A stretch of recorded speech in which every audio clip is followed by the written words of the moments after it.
Bismillahirrahmanirrahim. Assalamualaikum warahmatullahi wabarakatuh. Alhamdulillahil qail bi kitabihil karim. A'udzu billahi minasyaitonir rajim. Ya ayyuhalladzina amanu ista'inu bis sabri was salat. Innallaha ma'as sabirin. Wassalatu wassalamu ala asrofil anbiya'i wal mursalin sayyidina Muhammadin wa ala alihi washabihi ajma'in, amma ba'd. Hadirin jamaah taklim rahimakumullah. Pengajian kita, taklim kita pada saat ini ngambil tema yang nampaknya sederhana tapi ini penting sekali, yaitu pemahaman dan penerapan doa istirja. Doa istirja. Nah, doa istirja ini populer, ya, bunyinya inna lillahi wa inna ilaihi raji'un. Ya, itu populer kenapa? Kita sering dengar kalau ada berita orang meninggal di masjid-masjid, di musola-musola, ya kan? Itu diberitakan. Kalau berita awalnya sudah berbunyi inna lillahi, nah itu pasti dah ada orang meninggal, ya kan?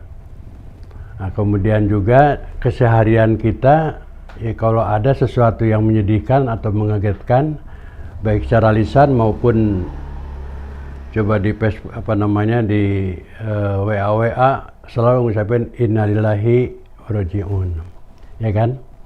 Nah, ini perlu dipahami secara benar, secara proporsional. Kenapa? Karena ada rujukannya. Nah, rujukannya itu coba baca surah Al-Baqarah, paling tidak mulai ayat 153 sampai 157, ya kan?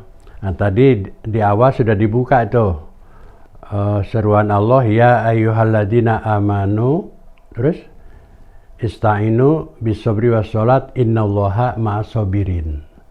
Nah, pada ayat berikutnya ada perintah Allah dan arahan Allah bunyinya begini, wabasyiris sabirin, berikan kabar gembira kepada orang-orang yang sabar. Nah, siapa orang sabar itu? Alladzina idza asabatu musibah qalu inna lillahi wa inna raji'un. Itu orang-orang yang mereka itu kalau mendapatkan musibah, nah meresponnya itu dengan kalimatnya itu berbunyi inna lillahi wa inna raji'un. Nah, ini disebut kalimat istirja, doa istirja, karena mengambil dari kata-kata akhir adalah kata-kata roji'un. Ya, roji'un itu ya kembali pada Allah. Ini luar biasa sesungguhnya. Ya, luar biasanya apa? Ini tuntunan bagi orang-orang beriman gitu kan, dalam menghadapi berbagai musibah, bukan hanya musibah kematian. Coba lihat ayat sebelumnya, musibah apa saja, bala apa saja yang di situ Allah mengarahkan menyikapinya dengan doa istirja. Wala nabluwannakum bisyai'in minal khauf wal ju'i wa naqsin minal amwal wal anfus was samarat wa basyiris sabirin. Terus alladzina idza asabatu musibah qalu inna lillahi wa inna ilaihi raji'un. Wa inna ilaihi raji'un. Nah, ayat berikutnya ini yang menguntungkan, luar biasa. Apa kata Allah? Ulaika alaihim sholawatu min rabbihim wa rahmah wa ulaika humul muhtadun.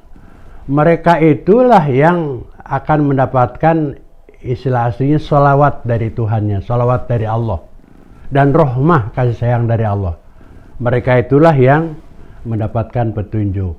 Nah, oleh karena itu mari kita pahami ya secara proporsional, secara konteksional, supaya jangan sekedar jadi basa-basi innalillahi tanpa mengerti, tanpa punya sikap dan arahan harus bagaimana gitu. Contohnya sekarang kasus yang dihadapi, kita menghadapi apa ini namanya musibah COVID-19, COVID-19 ya, corona. Ya, jelas itu satu musibah, satu bencana yang kalau menurut ayat ini kita harus sikapi. Kata kuncinya kita harus sabar. Tapi juga jangan melupakan yang satu lagi. yaitu sholat gitu kan, sholat yang betul-betul fungsional lagi. Nah, coba sampai di sini dulu, barangkali ada pertanyaan gitu, kira-kira yang belum nyambung di mana gitu. Silahkan, mungkin ada. Nah, ini masalahnya coba kita artikan aja, inna lillahi. Itu bisa berarti sesungguhnya kami ini lillah. Lillah itu bisa bermakna milik Allah, berada di bawah kekuasaan Allah. Nah, itu menyadarkan kita ketika menghadapi berbagai hal, termasuk dalam hal ini di ayat sebelumnya, bala usai'ah, ujian yang dirasakan buruk, itu kan, sadari, ya kan, lah kita ini kan di bawah kekuasaan Allah begitu. Nah, pertanyaannya, apa-apa saja bala usai'ah itu? Walanabluwakum bisai minal khauf wal ju' wa naqsi minal amwal wal anfus was samarot. Ada 5 situ. Ada timbul karena perasaan takut, ya kan? Perasaan apa lagi? Rasa takut, rasa lapar. Itu kan menyangkut masalah kebutuhan hidup manusia itu. Pengen rasa aman, ya kan? Pengen sejahtera. Kemudian berkurangnya jiwa manusia, diantaranya kan ada yang meninggal, ya kan? Kemudian wasamarot, ya, buah-buahan hasil panen berkurang. Ini cobaan.